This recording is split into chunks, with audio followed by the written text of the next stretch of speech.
Welcome to Let Me Fix This. Enjoy the video. In this video, I will explain how to get your Coinbase statements. First, open your web browser and go to the Coinbase website.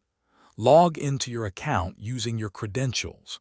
Once logged in, look for the Taxes and Reports section, usually found in the main navigation or settings menu. This is where all your important financial documents are stored and can be accessed. Within the Taxes and Reports section, you'll find options to generate various types of statements. You can select a specific report, such as a transaction history or a capital gains report. Next, choose the date range you need. This could be a full year or a custom period.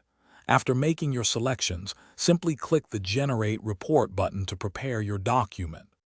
Once your report is generated, it will appear in a list of available documents. Find the statement you just created and look for a download icon, often represented by an arrow pointing downwards. Click this icon to save the file to your computer.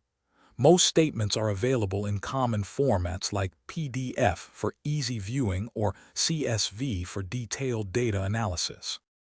After downloading, always take a moment to review your statements for accuracy and completeness. It's crucial to keep these financial records organized, especially for tax season or personal budgeting. If you encounter any issues, have questions about specific transactions, or need further assistance, don't hesitate to reach out to Coinbase customer support for help. Thanks for watching. If you found this helpful, don't forget to like and subscribe.